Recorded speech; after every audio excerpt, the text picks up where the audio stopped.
Good morning, everyone. Welcome. We'll begin in just a few seconds as we let everybody connect to their audio.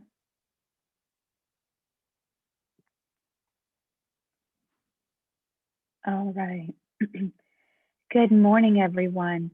Welcome to today's San Francisco Interfaith Council's weekly online briefing for faith leaders.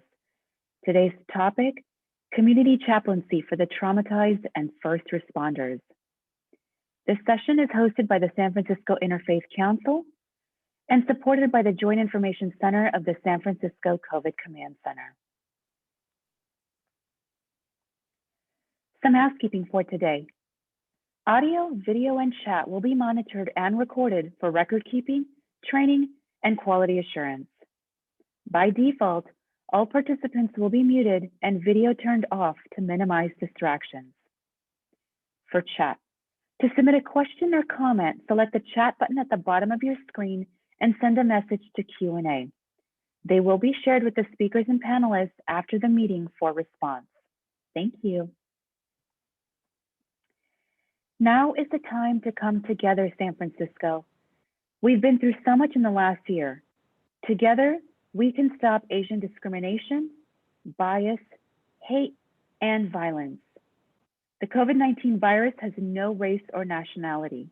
It is simply a disease. To report a hate crime, please contact the San Francisco Police Department at 415-553-1133.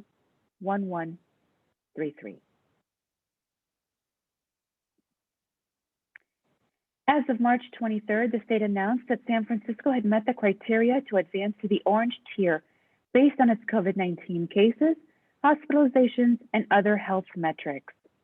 Beginning Wednesday, March 24th, San Francisco will continue further reopening of businesses and resuming activities allowable in the orange tier under the state's blueprint for a safer economy. Get vaccinated, SF. A safe and effective COVID-19 vaccine, coupled with continued preventative measures, are our best tools to end the COVID-19 pandemic and safely reopen San Francisco. Go to sf.gov/COVID vaccine for information on eligibility, vaccination sites, including locations, and links to book appointments if available. And now, at this time, I'd like to hand the floor over to the Executive Director of the San Francisco Interfaith Council, Michael Pappas. Michael, the floor is yours. Lisa, thank you so much. It's hard to believe this is our 44th program together. And on behalf of the council, I want to thank the COVID Command Center's Joint Information Center Virtual Outreach team for giving us this capacity, staff-wise, as well as this platform. It has touched so many people and provided invaluable information for them to make informed decisions on behalf of those who are under their care. Good morning, I'm Michael Pappas, and on behalf of the San Francisco Interfaith Council, I want to welcome you to this week's online briefing for faith leaders. In these times of the COVID-19, a widely acknowledged concern is the amplified impact the pandemic is having on overall mental health, especially in times of crisis. Of equal concern is secondary trauma and its impact on first responders. The San Francisco Police Department Community Chaplaincy Program provides care for community members and first responders, law enforcement, fire, emergency management, and medical examiners during emergencies. Many of these callouts were for grief and trauma care after tragic deaths of children, pedestrians, and overdoses. Community chaplains have provided support for city employees and residents on the streets, in homes, at businesses, tent encampments, and on merchant ships in English, Spanish, Tagalog, Cantonese, Mandarin, and Japanese. This week's online briefing for faith leaders, hosted by the San Francisco Interfaith Council and supported by the COVID Command Center's Joint Information Center Virtual Outreach team, welcomes Reverend Dr. Megan Rohr, who will speak to the work of the chaplaincy, free trainings for community members of all faiths and education levels, and how individuals can get involved as community chaplains or part of community response teams that provide support to diverse communities and nonviolent support at protests. And without further ado, I welcome and introduce the esteemed chairman of the board of the San Francisco Interfaith Council, friend and colleague, Koushik Roy. Thank you, Michael. Thank you so much. Good morning, everyone. My name is Koushik, and on behalf of our board of directors, it is my privilege and pleasure to extend a warm welcome to all of you. Thank you for being with us this morning. Michael mentioned we're almost 45 conversations in, well over a year, and it would be understandable at this point if perhaps we started running out of topics, but I don't know how Michael does it. Not only does he continue to ensure we're going to have engaging conversations every week, he puts together just fabulous groups of guests to join us. And this morning is certainly no exception. I see some of my favorite people. Pastor Megan, thank you for joining us as one of our featured speakers. Sergeant Howard, thank you for being here. I see Reverend Trent and all of our faith panelists. I'm very much looking forward to this morning's conversation, and a big reason for that is all of your presence. I also would be remiss if I didn't give a special thank you to our 2-member staff. Of course, you are probably familiar with Michael Pappas, our executive director. Cynthia Zambucas is our other staff member who also does tremendous work, both in terms of quality and quantity, day in and day out, as she had for so many years. And together they really are a dynamic duo and accomplish so much more than any 2 people should by themselves. So I hope Michael and Cynthia know that the entire community has great affection and appreciation for all that the 2 of you are doing. If any of you are joining us for the first time, I'd like to give a special welcome to you, and I hope this will not be your last time and you will join us again in the future. At the beginning of every Interfaith Council event or gathering, we do have an interfaith statement we like to read, just as a way to take a moment and ground ourselves and remind ourselves why we're all gathered together. This is an interfaith community. Whatever our individual belief, it can be freely expressed here with no apologies. If we are invited to offer a prayer in this setting, it should be offered according to the tradition with which we identify. If we are invited to speak on a subject from the perspective of our tradition, we are free to do so without fear of offending those who come from another tradition. We come together as people of faith to learn from each other that we might better understand the multiplicity of faith traditions in our city and in our world. Good morning, everyone. Thank you so very much, Koushik, and thank you for your ongoing committed leadership, not only to the board, but to this program. You enrich the conversation each week, and we are grateful for you. Rita Semmel, our founder and past chair, says one of the things that she loves about our work is we get to meet the most wonderful people. No exception being the Reverend Trent Thornley, who is the executive director of and director of pastoral ministry at the San Francisco Night Ministry. He is got a certificate in Buddhist chaplaincy from the Institute of Buddhist Studies and is doing amazing work with the Night Ministry. We've invited him because of his relationship with Pastor Megan and the work that she has done to offer us this morning's reflective moment. Trent, Reverend Trent, the floor is yours. Thank you, Michael and Koushik and Interfaith Council. I was reflecting on, I'm just so honored and happy to be here, and I can't wait to hear this presentation from Reverend Dr. Megan Rohr. I'm so in admiration of Megan's work. And as I was reflecting on that, what would be an appropriate Buddhist reflection, since you asked me to do something that related to my Buddhist tradition this morning, I was thinking about the protector principle in my Buddhist tradition, and the highest aspiration for the protectors in our lives and in our world. The protector principle is something that really many wisdom traditions have. It can be in the form of angels or saints or ancestors, or even in our daily life, our parents perhaps, or our friends, mentors, teachers, certainly our first responders, again, in the highest ideal of what this is. And In my Buddhist tradition, we actually have something called the gelugs, who stand at the edges of the meditation room to hold the space and to help it create a safe space for people to do the work of liberation and compassion. And even in this time of COVID, I've been thinking about our immune systems. You know, we're all getting our vaccinations to get our first responders in order, and also how our first responders can sometimes overfunction and get inflamed. And that's actually one of the big challenges with COVID, is the inflammation of our immune system.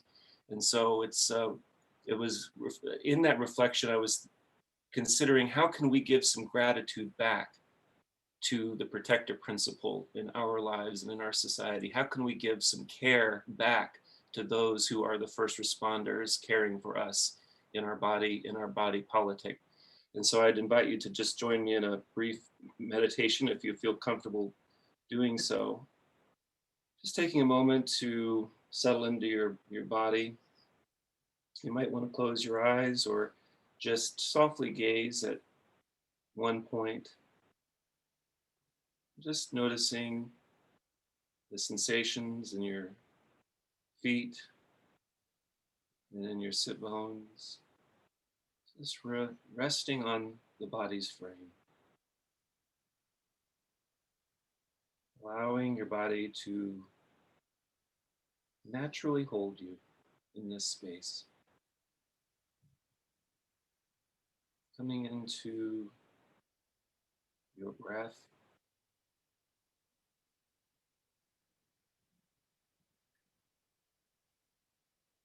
Not trying to change or control the breath in any way. Simply allowing the body to breathe.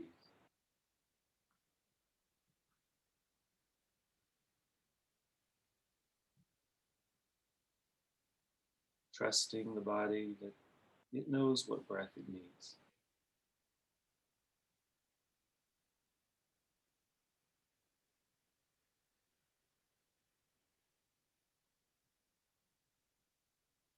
Just this breath.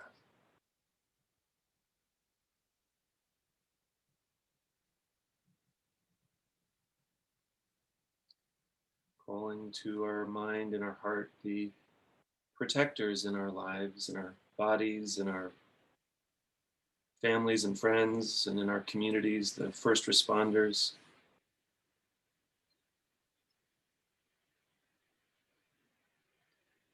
Silently, if you are willing to offer them this gratitude.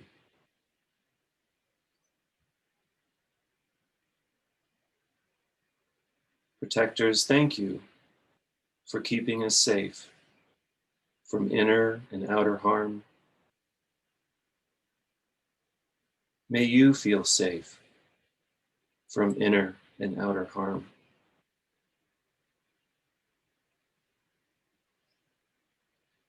Protectors, thank you for helping us find a safe refuge to walk the path of liberation. May you find a safe refuge to walk the path of liberation.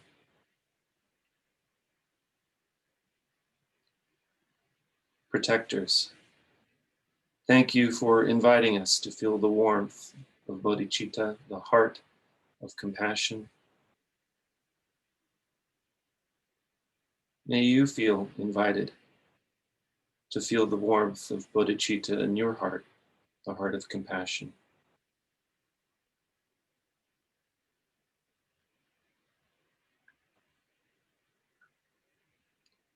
Protectors, thank you for allowing us to create and dance and play and express all of our joys in the vast open field of the awakened one. Protectors, may you feel allowed to create and dance and play and express all your joys in the vast open field of the awakened one.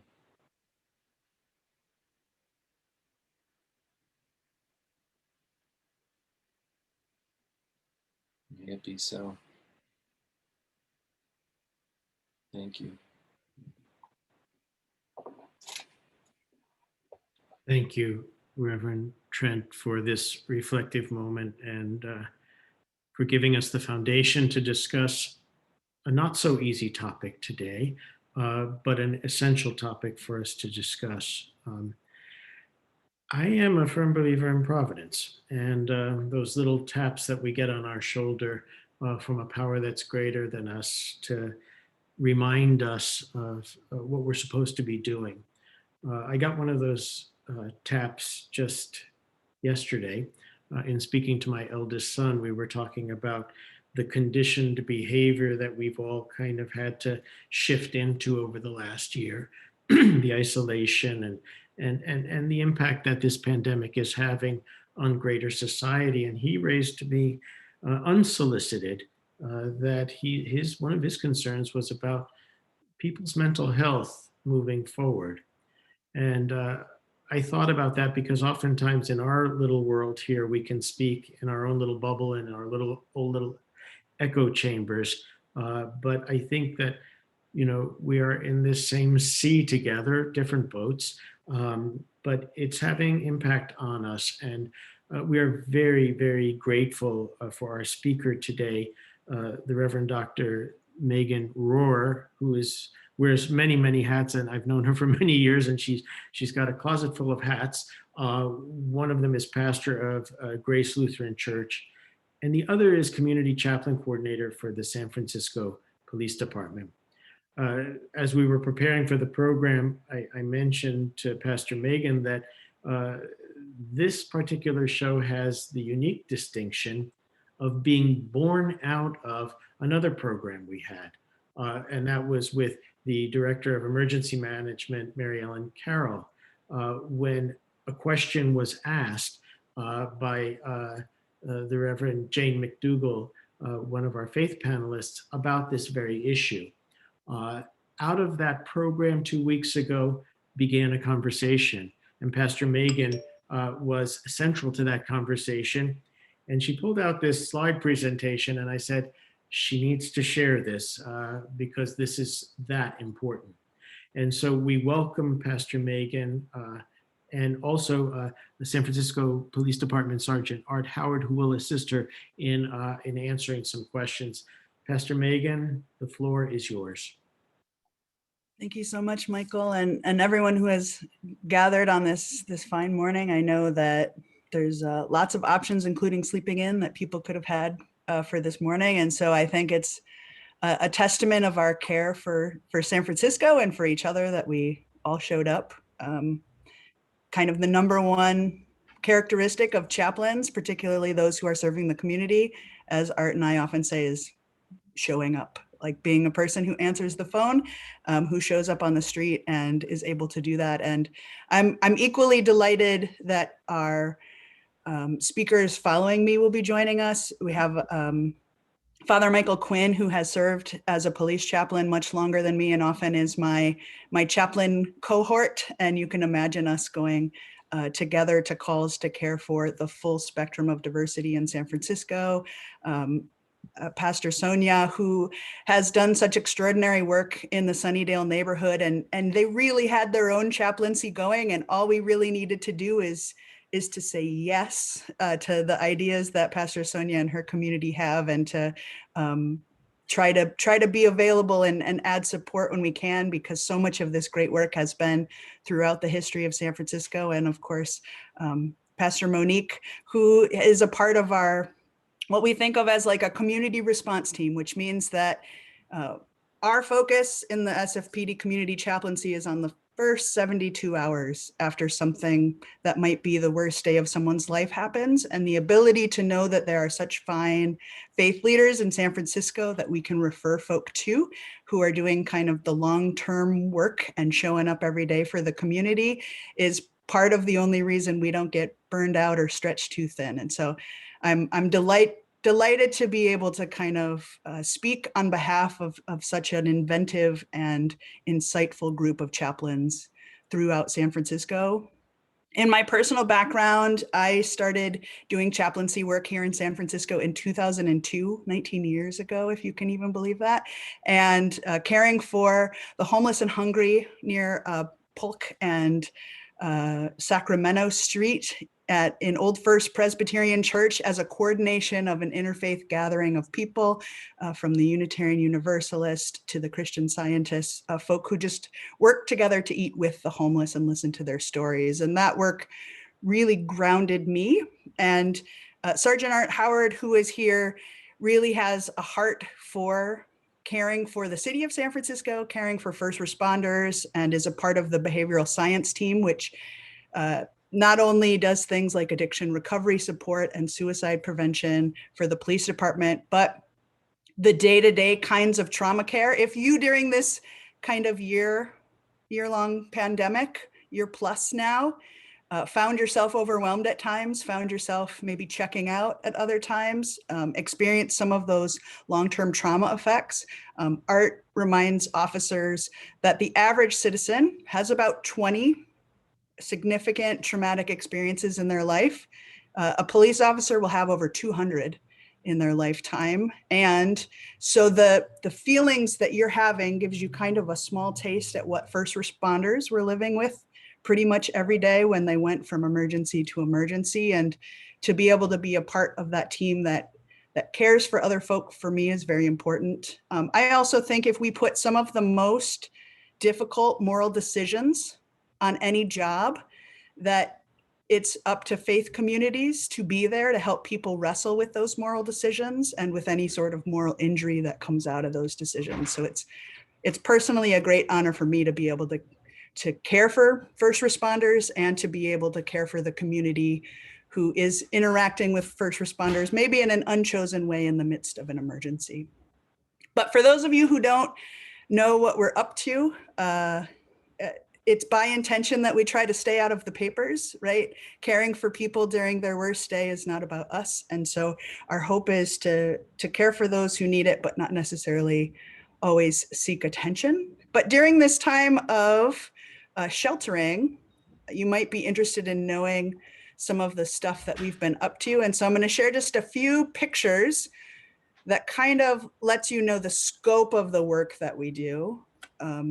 We have 3 teams. We have people who their full-time kind of attention level is to care for first responders. We have groups who are community chaplains who respond to traumatic events out on the street. And then we have community response teams who might help with nonviolent support at protests or provide care in neighborhoods where they've been doing that work for generations. And they particularly might be working with communities that have historical tension with the police department and might or might not want somebody with SFPD logos showing up to care for them in their grief. So up here we have, you can imagine how many miles I marched doing nonviolence support during the protests that happened during this time of pandemic. We do that work at the request of community groups, not soliciting ourselves, because we know the history that has come from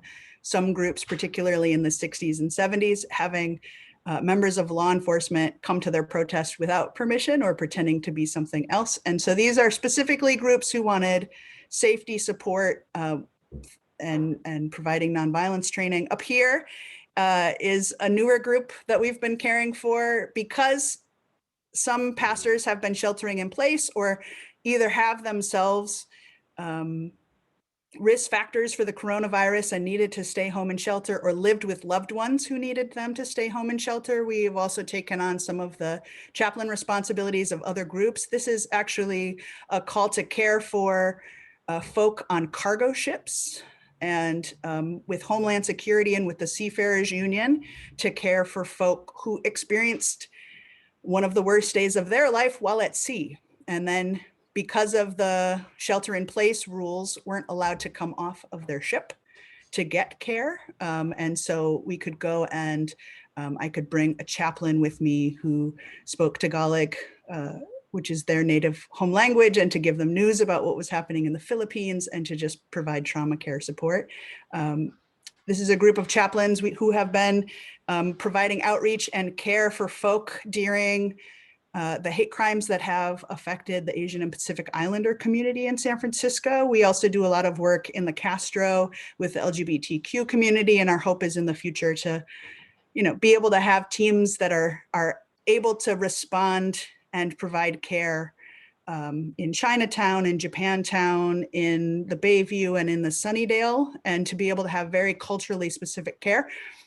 Here's a large vigil that we had for when Ruth Bader Ginsburg passed away. We have had chaplains. This is a Buddhist ceremony that happened after one of the pedestrian fatalities that happened over the New Year's to provide care for family members who spoke Japanese. And then also showing up to tragic kind of incidents where there are maybe a large number of victims, or providing most of our chaplaincy care behind yellow police tape. And the idea there is to be people who are working together, who are responding to the everyday emergencies that people experience, so that, God forbid, if there is a day where there is a large-scale shooting, or if there is an emergency that affects a large number of people, that we have a working relationship and can care for people before that happens. And at the beginning of our kind of creation of our chaplaincy, that is exactly how this community program got fast-tracked. There was a shooting at the UPS warehouse that killed a number of people. And there were over 200 people at the staff meeting where that shooting took place. And so Art was able to assemble kind of a multi-faith team along with folk from the suicide prevention. And we were able to care for the people during the 5 to 8 hours that they had to wait behind police tape as witnesses so that they could get trauma care immediately. And that's kind of our goal, is to provide care as soon as possible, because research says trauma, the effects of trauma loosen or decrease if you can get care as soon as possible. So we try to be there first. And then when smarter people come, we refer to them. For our police chaplains, we have a multi-denominational group that is sworn in by the chief. This is not a call that's for everyone, because it literally means walking in the shoes of first responders. We get the police uniform because we pray at graduation ceremonies and other official events. And like chaplains in the Army or the Navy, wearing a uniform isn't for everyone, but it is a special, intimate kind of ministry that is able to support first responders in a special way, just as walking in the footsteps of the homeless, like happens in the night ministry, provides a special kind of intimate way to care for people. We help at funerals for first responders. We help, I've done weddings for folk. There are chaplains who have done baptisms. Just someone, if a first responder maybe isn't ready to call a therapist, a chaplain is free, and we're someone they can reach out to who can kind of provide them with support on a really difficult day. And it might be as simple as just smiling at someone when I drive past them after a full day of people being really mad that they got tickets or that their interaction with the police wasn't happy. We are a constitutional chaplaincy rather than calling it an interfaith chaplaincy, because we are a program of the city and the county. And so that means that even though what we do in this spiritual realm we would call interfaith chaplaincy, the term constitutional chaplaincy just reiterates the fact that we are providing faithful services on request, that our hope is to point people to their own faith that they already have, and not to proselytize, because we know that neurologically, in the midst of a trauma or a crisis, people can't really kind of take in that sort of cognitive decision. And we don't provide follow-up care for folk after the 72 hours. We really do refer them to other faith communities. And so we're in that way able to serve even the the 60 to 70% of San Francisco who doesn't identify as having a particular type of faith community. And I kind of see this work as like back in the day, all of this chaplaincy care was happening organically because you could open the yellow pages or the white pages and actually call the pastor. And maybe they lived in the house next door to the church, and you could knock on the door at 2 a.m. and say, hey, the people across the street are having an emergency. And because fewer pastors list their numbers in the phone book, a large part of my job is just keeping contact information up to date, so that if there is an emergency that affects your community or in your neighborhood, that a person of faith can be called. And for folk who are interested in being on that phone book, I just put in the chat box a form that you can sign, even if you've signed up before. And the last time we presented at the Interfaith Council, you already gave us your contact information. If you could resubmit it, it would be really helpful, just so that we know we have the correct information for folk when there is a person of your faith tradition who might be interested in chaplaincy care. Our community chaplaincy, which is kind of the bread and butter of the work that we do, seeks to provide care for people in traumas or in an emergency. We do that at the request of first responders, not by driving to a place. We're not like following behind an ambulance. We're dispatched through the same way that 911 dispatches fire workers. And that's because we don't go to scenes unless it's safe for us to be there, and unless it's not going to affect whatever the criminal investigation might be, because we wouldn't want to show up and care for someone and then make it so that maybe they don't receive justice later in that process. And our goal is to be there for community members however they need us, but at every scene I've ever been to, we also check in with the first responders, and oftentimes 50% of my time at an emergency is spent with the first responders, because you can imagine how responding to the death of a child might feel for someone who has a child of a similar age at home that they're worried about. Chaplains who participate in our program, they get to preach whatever they want on the days that are important to their faith. You can have any political belief that you want to have. Our request is that you're neutral when you're on scene, because your primary focus is for those who are grieving. And we ask that you be open to the full diversity of people in San Francisco, which means that if there is a particular type of people that your moral conviction says you're not allowed to touch or you're not allowed to speak with alone, that we would request that you be on call for when there is an emergency of someone who shares the same faith as you, but not be on call to just be sent to any home or any situation in San Francisco, as a way of respecting the way that we're able to be a constitutional chaplaincy. And so all faith beliefs are welcome and can participate. You just might not be able to be on call, and maybe wouldn't want to be on call to be sent to a home that would cause a moral issue for your own faith. So we don't self-dispatch. We don't drive to scenes. We try to stay neutral when they're there. And because it's first responders who have called us to a scene, we try to be respectful to those first responders, so that a chaplain might be sent back for the next emergency that needs a chaplain. In the same way that in hospital chaplaincy, you have to kind of follow the rules of the hospital in order to be allowed to be a chaplain in that building. You kind of have to follow the rules of first responders at a crime scene in order to be able to be invited back again.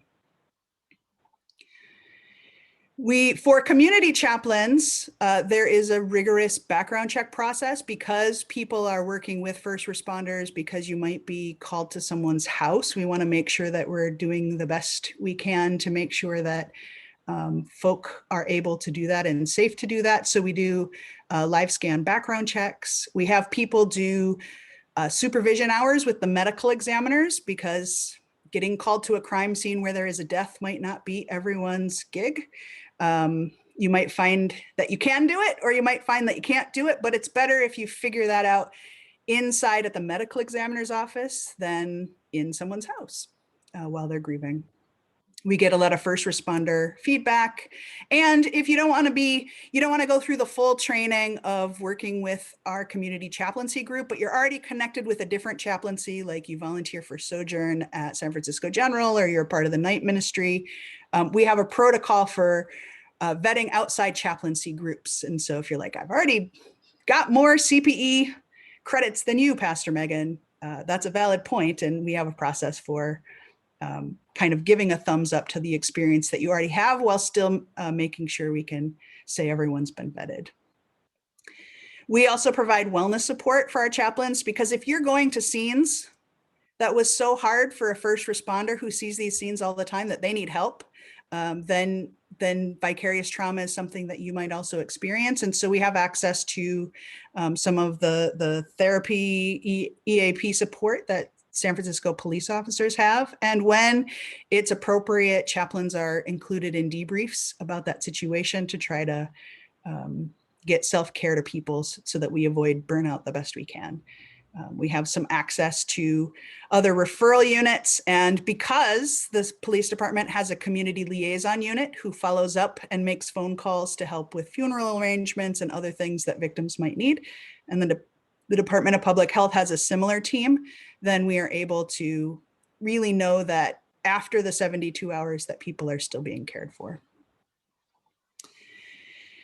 In terms of our full training for community, our community chaplains, I wanted to let you know that one of our requirements is that people take the Community Police Academy. And this is mostly just because if you haven't hung out with first responders before, they kind of have their own language, and some of you might be curious to learn about topics of moral interest to you. So for example, you get to take the Forced Options class, which is the same class that the SFPD trainees take to learn when they might take their gun out, when they might use pepper spray. So you get to learn all about that.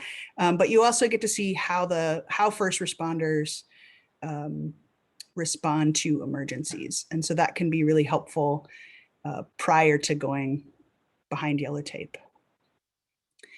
Our community response teams are groups that have been organizing. You may know a lot of these groups that already are holding community vigils when there's an emergency.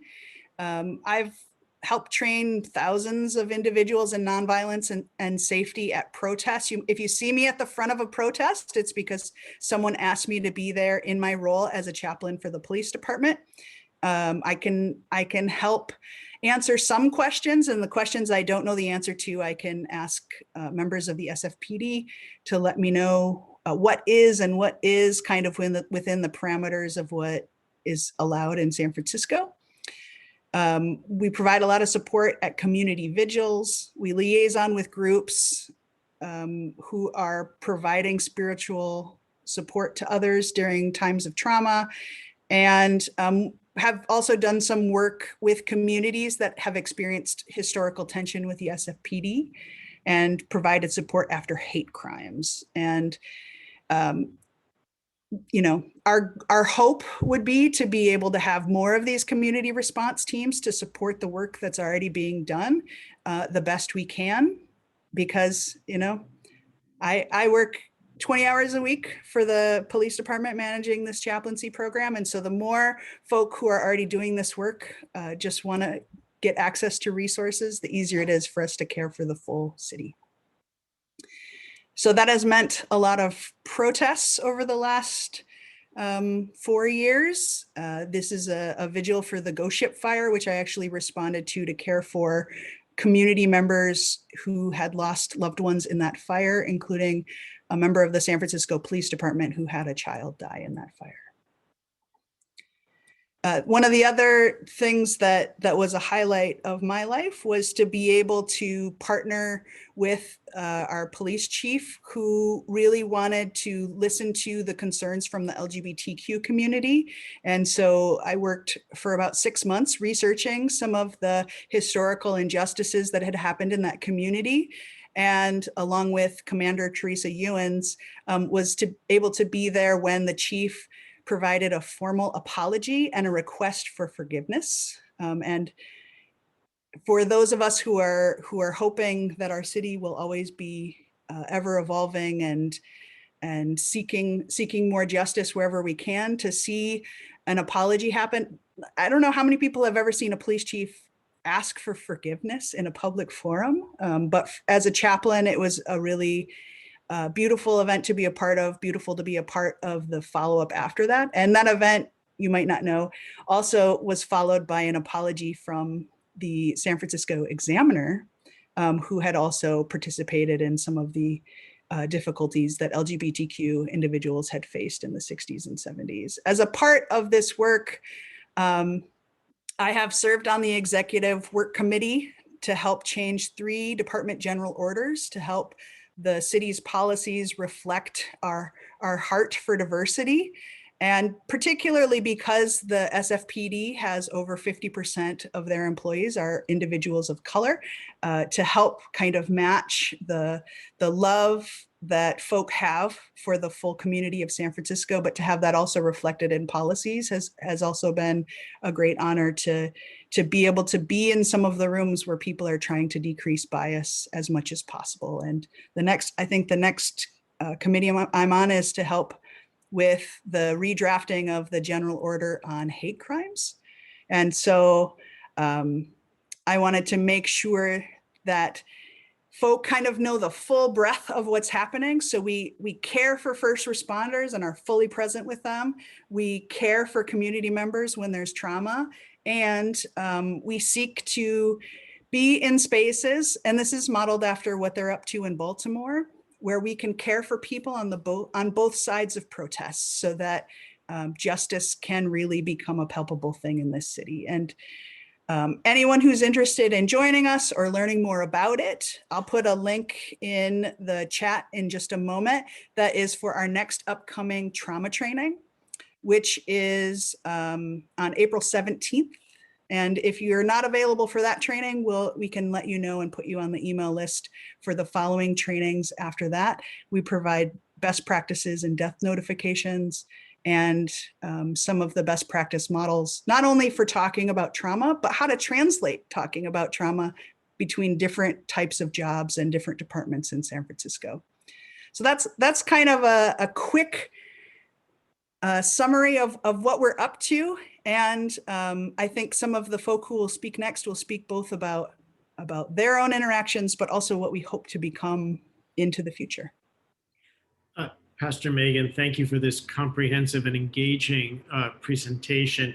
As you mentioned, we have 3 of your colleagues here who have worked with you and collaborated. And the first is Pastor Sonia Brunswick of the Greater Life Foursquare Gospel Church. Pastor Brunswick, would you please share with us your experience with this program, and then at the conclusion of your remarks, pose a question to Pastor Megan for her response. Yes, thank you, Brother Michael. It's so great to be here with all of you. Wonderful presentation, Megan, as always, and just so glad to be associated and in partnership with you. Praise God for you. I actually had the wonderful opportunity of meeting Megan about, I want to say maybe 2.5 years ago, maybe almost 3 years ago. I was working with Captain Jack Hart in Sunnydale when we were collaborating together in our community to build a crisis action team to respond to various types of crisis in our community. And so as we began to work very closely, and Pastor Jack pulled together members of the police department that served in our community specifically, he asked me if I would be willing to join the San Francisco Police Department chaplaincy program. I didn't know that we had one. And so he connected me with Megan and Sergeant Art. And I tell you, I think it was a real connection right off the bat, because of the heart that we have to serve our community, to be there. I love the phrase that is coined, that's also on the little coin, the ministry of presence. And I tell you that Reverend Dr. Megan Rohr is, to me, a great example of that, and just being able to see her thrive in that area. For me, I'm from the Visitation Valley, Sunnydale community. I was born in San Francisco back in the 60s, and saw the evolution of our community. Right now, we're going through major redevelopment, which has its challenges in and of itself. But we have been blessed to have some wonderful police officers who are serving in our community, who help us to work together to serve others dealing with various types of challenges. I've responded with police officers in our community to suicide, to multiple shootings in our community. We had a number of heart attacks where the individual has died. I think it was one, it was really a challenge for the children actually observed their father having the heart attack, and we responded to incidences like that, and then working together with them. So upon meeting Pastor Megan, we just connected, and went through the training, and was able to also look at some things that was happening within the chaplaincy program that we could adapt and use in our community. So that was a real blessing to be able to do that. And then being able to respond to a couple of situations with Megan was quite a blessing. I love the team. To me, it's so biblical to be able to go out in twos and be able to support one another as we support the community. And so that was exciting in and of itself. She also provided opportunities as we enlarge our presence to, right before COVID, I was serving in rounds at the medical examiner's office as a ministry of presence, and being able to serve there. So that was a real blessing. For me, I can't think of any better way to serve my community, especially as a community clergy, than to be available at, as Megan would say, at someone's worst day, and being able to be there to comfort, being able to upon request, even open our arms to hold people, and be able to just be there to share some words of encouragement, even if it's just a smile. And so, Megan, I have a question for you. One of the things that we've seen so much in our communities are the challenges with mental health. And you mentioned on a number of occasions about the mental health first aid. How is that used as a component for chaplains in response to some of the crisis that we would come into?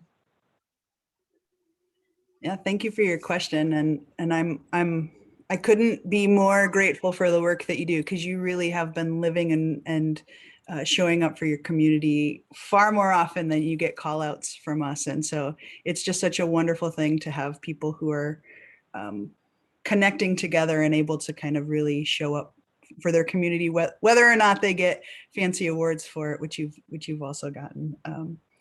I think one of the things that I did as Art and I were kind of researching what the community chaplaincy could be is I took pretty much every training that exists, kind of even related to this field, everything from the trainings that the Department of Emergency Management has and FEMA has. I took the psychological first aid class that all of the DPH workers, when they do crisis care. I even took some conservative Christian chaplaincy trainings, which I think was an adventure for both the schools that taught it and for me, to just try to navigate what could be the best kind of ways to care for people's mental health. And I know there's lots of new acronyms. I think every year it feels like, I'm not sure if I know what trauma training is anymore, because there's new acronyms that happen. And I think mental health first aid for me feels a lot like the work that I was doing when I was working with the chronically homeless and hungry. Is when I show up on a scene, I want to make sure whatever the story is from the individual I'm speaking to, that I believe them. And when I talk to them, that I'm listening within their own narrative. And that's where being neutral on a scene is, for me, one of the best kind of mental health support systems that I have, because it means if, like at the UPS shooting, for example, there were a number of people who their favorite colleague at work was the person who had just done the shooting. And before I arrived, I thought people were going to be so mad at that person and they wanted to have a funeral for them, because everyone has people who love them. And so my experience really is just that if you can care for folk where they are, our kind of theory is kind of from the harm reduction model that comes from addiction recovery, which is if you can make a better choice tomorrow, that's great. But my hope for you in this 72 hours is that you get self-care, that it gets you to what happens next, and that grief recovery is anything that helps you recover, right? And think about the ways that you've cared for yourself during this pandemic. Even like there are days where I ate more ice cream than a human being should eat ice cream in one day, right? And then the next day I ate salad to try to make up for it. And so grief is just a difficult thing like that. And so we use the SAFER R model, which is just another fancy acronym. It comes from critical incident training, because we found that first responders want to be cared for in a trauma with different language than the victims who have experienced an emergency. The SAFER R model is basically the same thing as psychological first aid. It just adds a couple of extra steps. And so I think that's part of what we're centered in, is trying to have self-care for folk that trusts their story, even if it's different than a different victim, and that takes their faith and their wisdom seriously, regardless of whether or not on a different day I might, not wish that worldview on myself. And I think that's the best we can do, is to be present for people and trust their stories. Thank you, Pastor Sonia, and for that very thoughtful response, Pastor Megan. We are very blessed to have with us today Pastor Monique Ortiz, another person who wears many hats. She is the pastor of St. Maria and St. Marta Lutheran Church. She is a member of, she's the director of programs, community programs at the Night Ministry.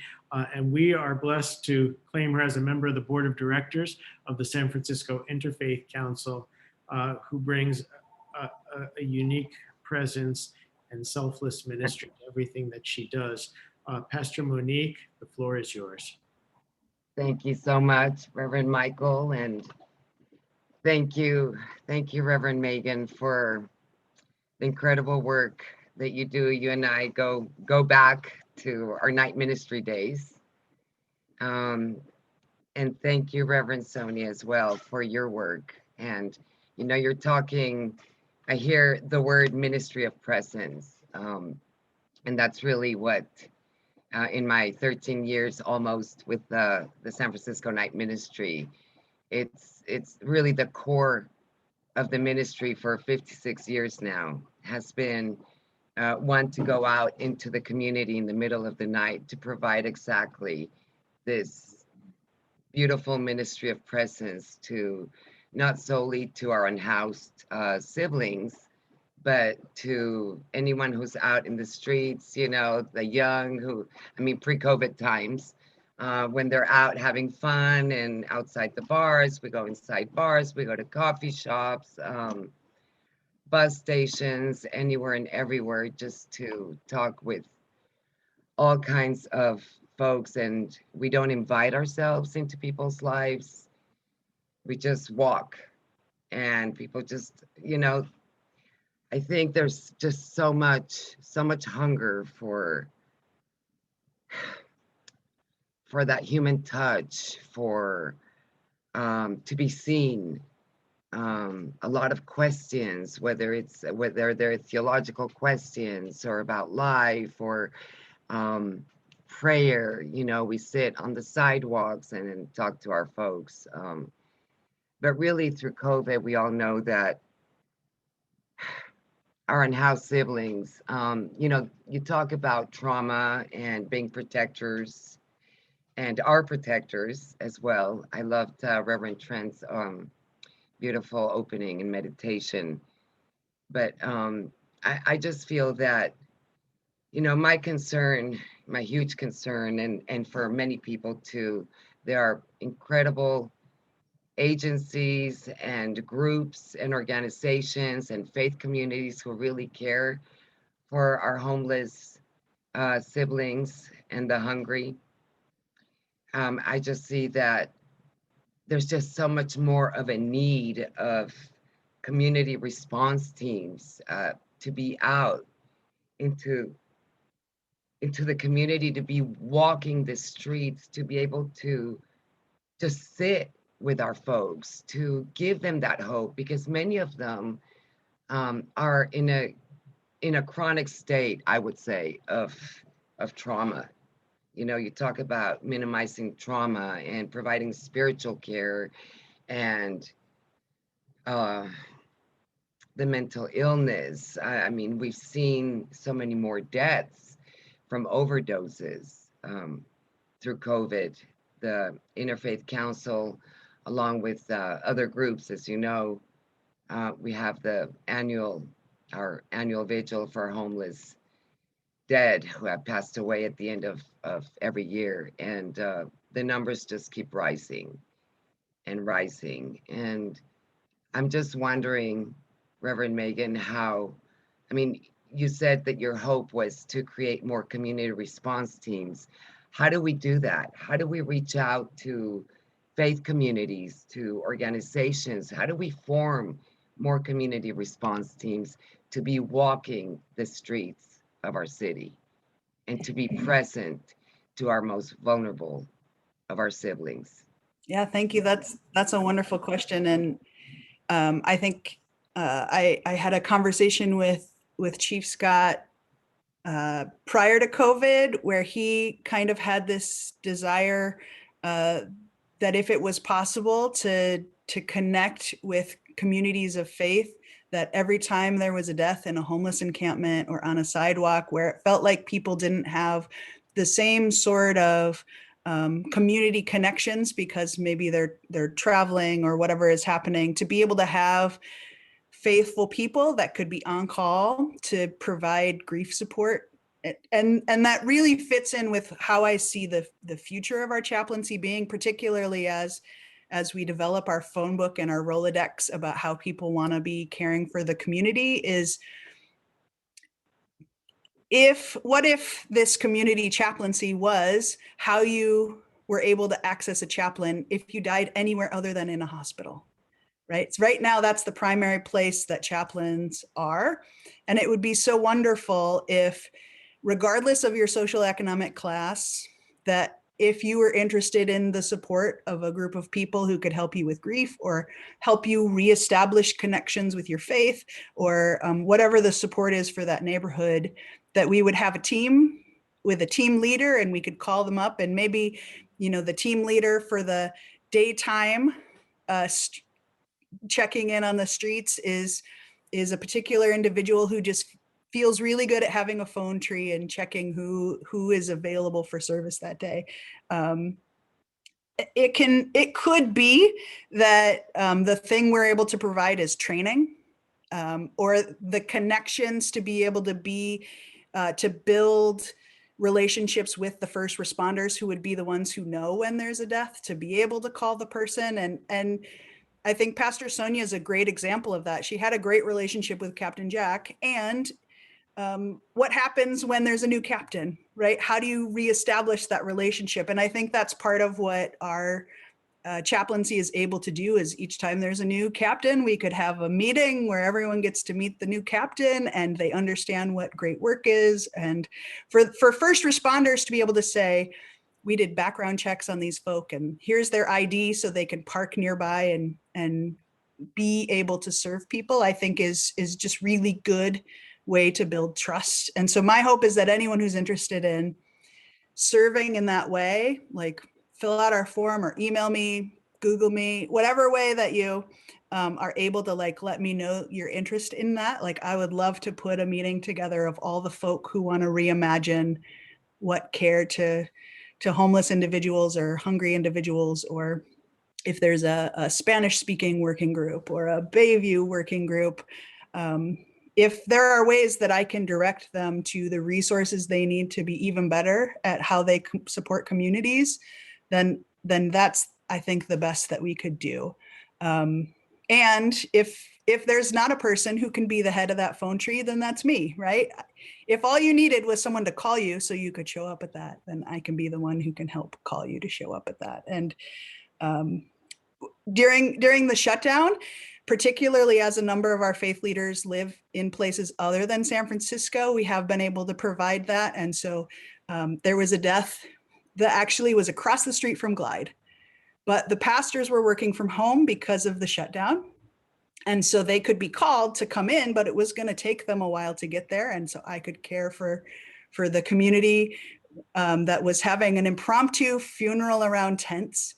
I texted the faithful fools down the street who sit with people during the day.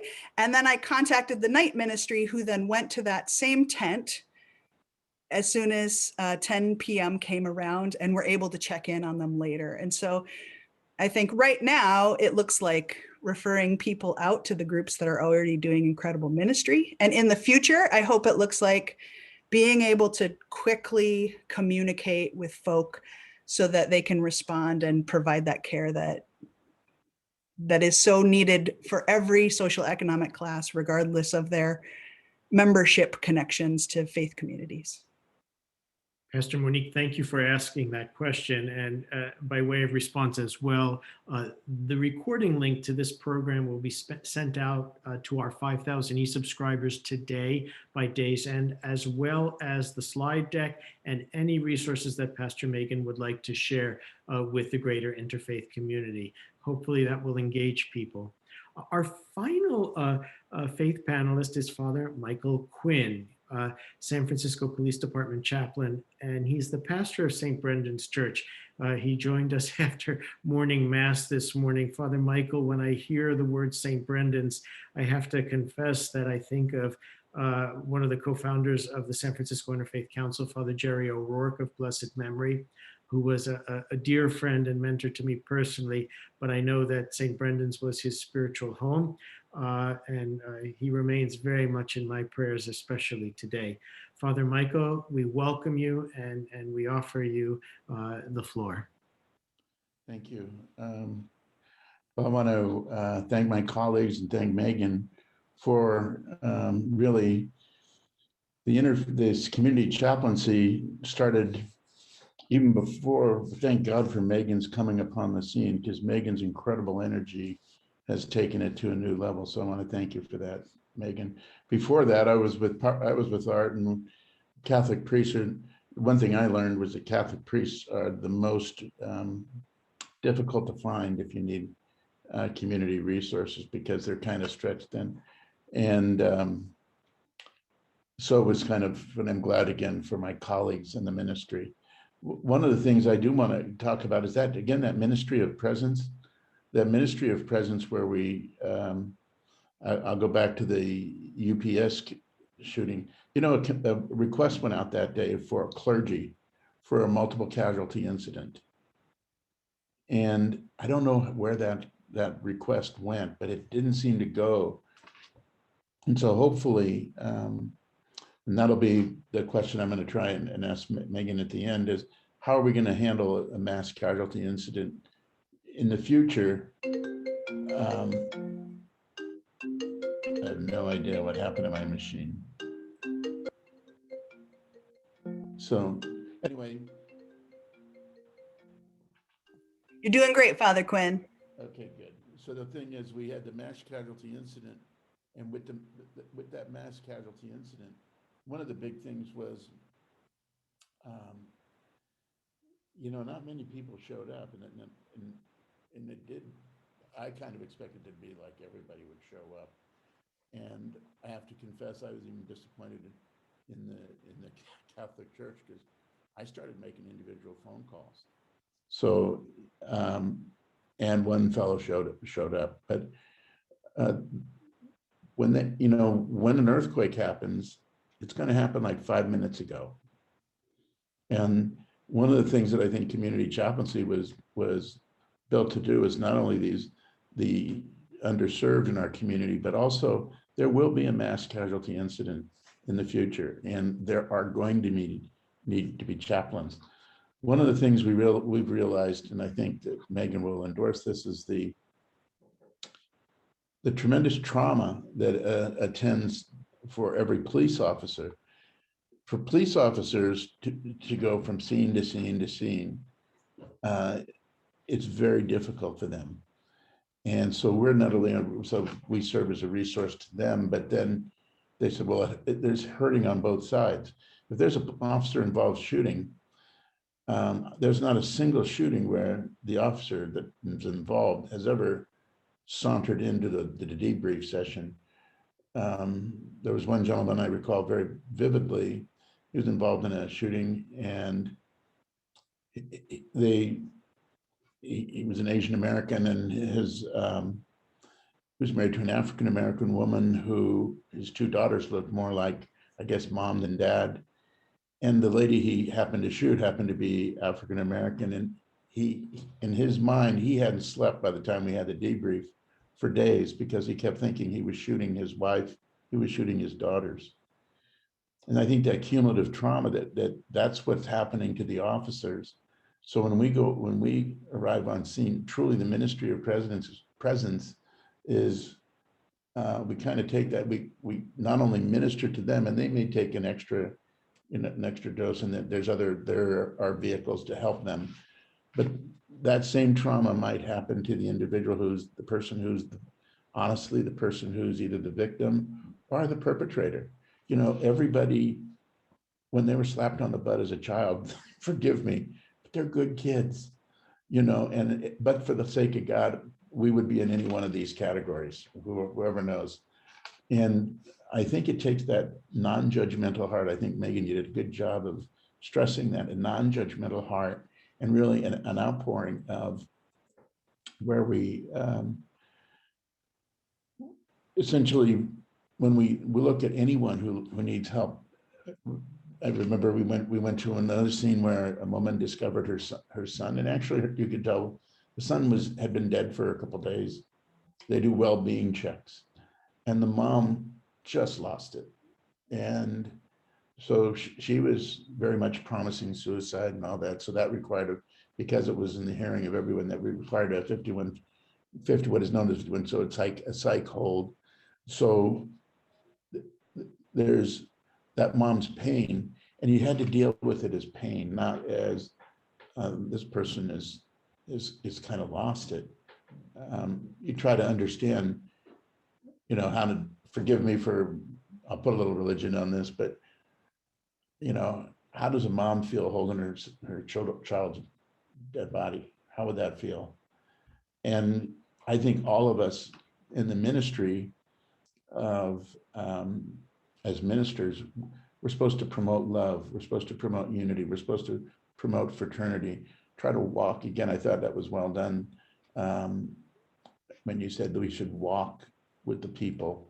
We really should walk with the people. And so when we're there, we're kind of, you don't realize it, but we're kind of like, it's kind of like we're kind of like the parent for the children, not only for the officers, but for the victims, and sometimes for the criminals. Sometimes, again, you look at the criminals, there, but for the grace of God go us. Prior to my joining the police chaplaincy, which was how I came in. I came in first, police chaplaincy, and then community chaplaincy was later. But I was in I was directed, they said, what do you like to do? And I liked doing prison ministry. And so the Archbishop said, I want a priest at every murder scene, and I want you praying within 1 week of a murder. And that happens. That started in 2012, and that continues to this day. that you go to a murder scene. And sometimes you're the only person there. I've had people say, can you come back again tomorrow because the victim's father gets out of prison today and he'd like to have a prayer. You say, sure, it's Christmas Eve, but I'll be glad to do it. And it does take a giving disposition, as all of my colleagues, I'm very fortunate to have, and all of you do have, who have chosen ministry as a way of life.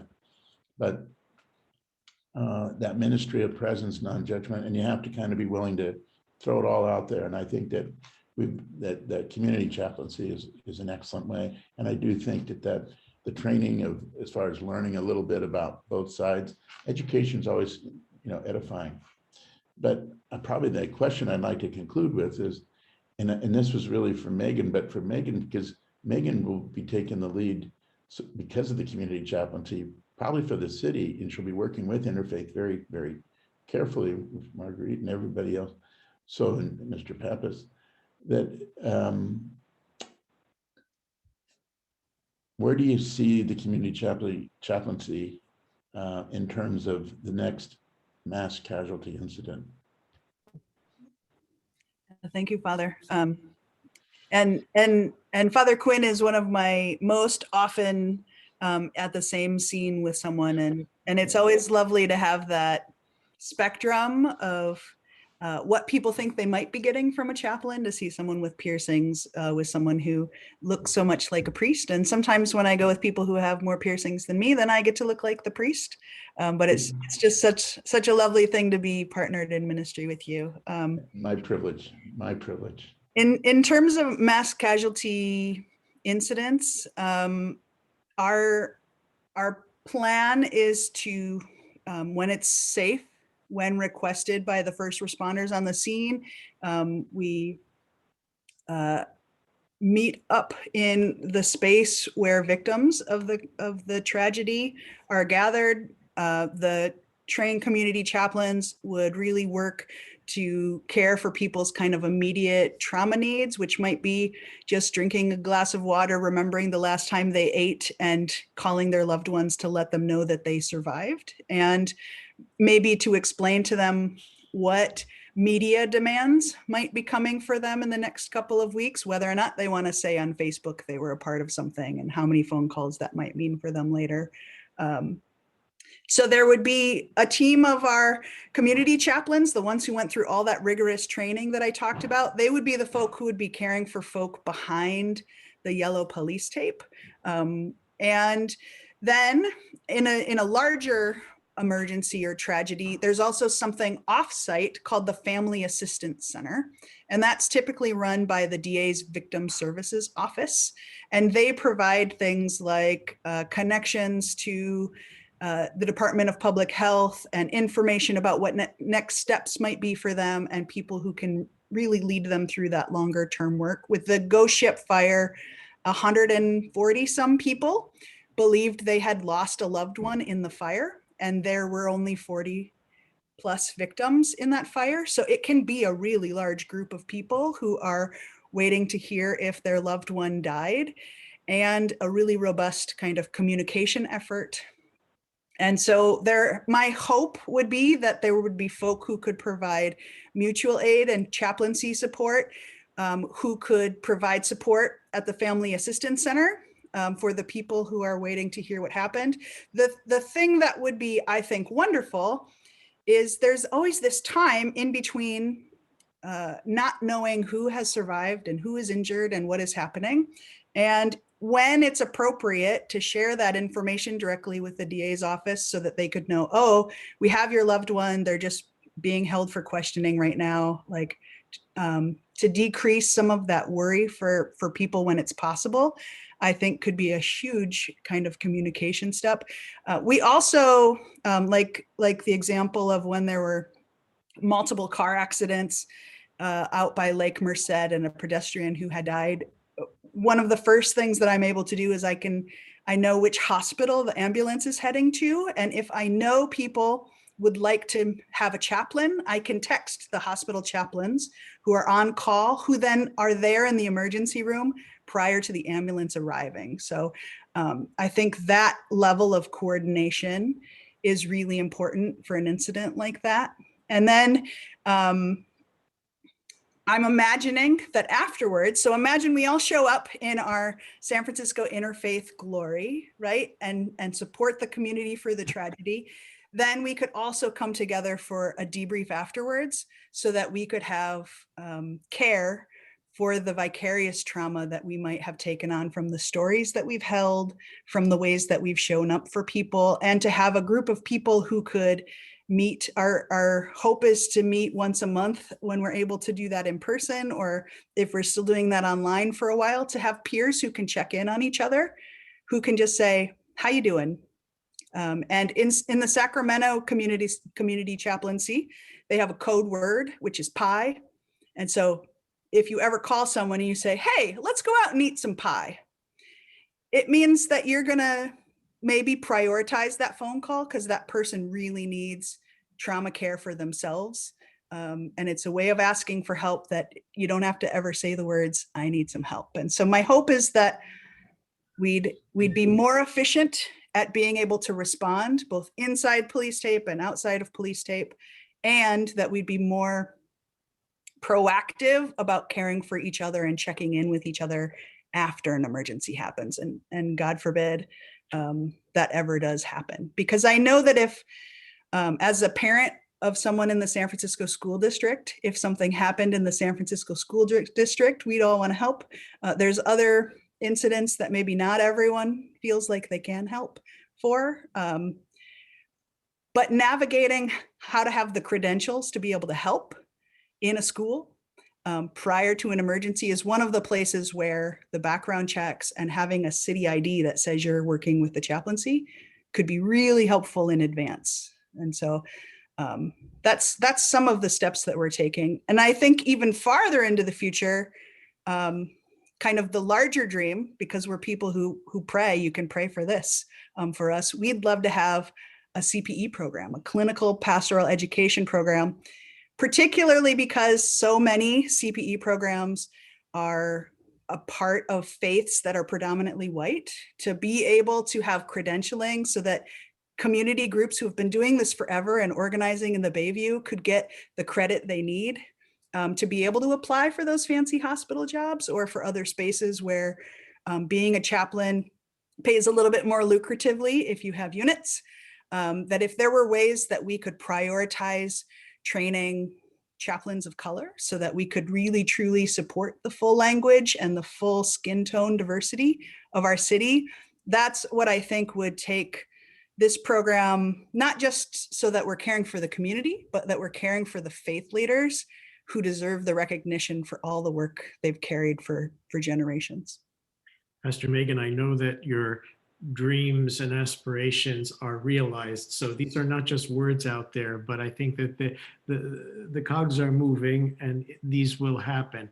I also wanted, because Father Michael raised something, and I would like to acknowledge the long-term commitment of Julio Escobar from the Archdiocese and his restorative justice work. I have a great deal of respect for him, and I know that that he is a partner and collaborator in your work. Before we've exceeded the hour, but this has been a worthy conversation. I'm going to indulge your patience for just a little longer. Very patiently being on the line has been Sergeant Art Howard, who I know is your partner in ministry. I can't say partner in crime because it's not a crime. It's a partner in ministry. And I would like to invite, you've patiently listened to all of this. Art, would you like to, Sergeant Art, would you like to offer a few words and get the last word? I just, it's a pleasure to be here. I really appreciate your support and this program.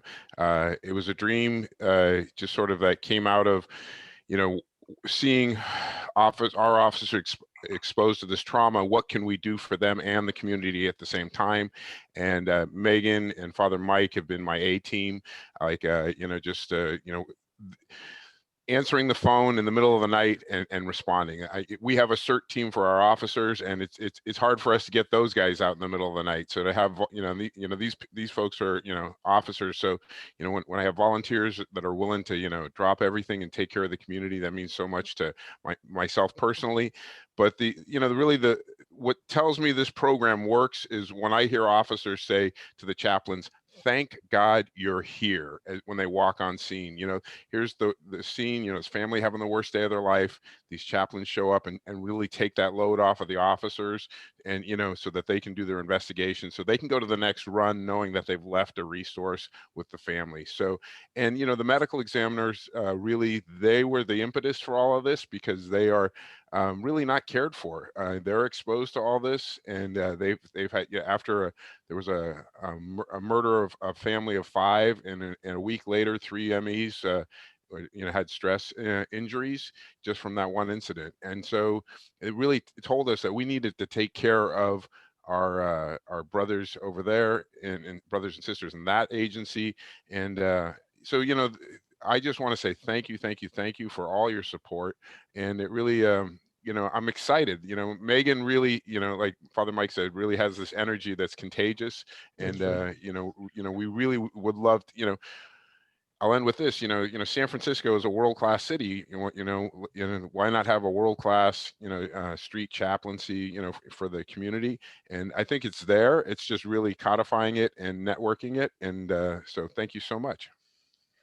Thank you. And to just kind of emphasize how critical and important this program is to the city, when it was just an idea that was being incubated, Pastor Megan and Sergeant Art came to the San Francisco Interfaith Council Board of Directors and was looking for a fiscal agent. Of course, unanimously, we said we would do it, but the city recognized the importance of this program and made it a program of the city. And so I am so grateful that it is a constitutional chaplaincy, and it has that gravitas and imprimatur. Thank you to all of our presenters today. Your presentations were thorough and engaging. Want to thank Reverend Trent Thornley as well for grounding us. And as we're saying thank you, I would be remiss if I didn't acknowledge Cynthia Zambucas at the San Francisco Interfaith Council for helping to get the word out, as well as to our virtual outreach team at the COVID Command Center, John McKnight, who is on the call with us, as well as Trey Russell Allen, Elisa Carl Wally, and Sharon Walton. Without you all, we couldn't do this. In deference to the Judeo-Christian holidays that are coming up this week, we will be taking a 1-week hiatus. We will regroup on a different day. We will regroup on April the 9th, which is a Friday, at which time, and it will be a little later so you can sleep in, from 9:30 to 10:30, at which time we'll welcome Senator Scott Wiener, Assemblyman David Chu, and Assemblyman Phil Ting, who will talk about their legislative efforts to help offer relief in response to the COVID-19. This concludes our program for the day. Thank you, wonderful attendees, for sticking with us and sharing this information with your communities of faith. God bless you and God keep you. Thank you, everyone. Thank you all.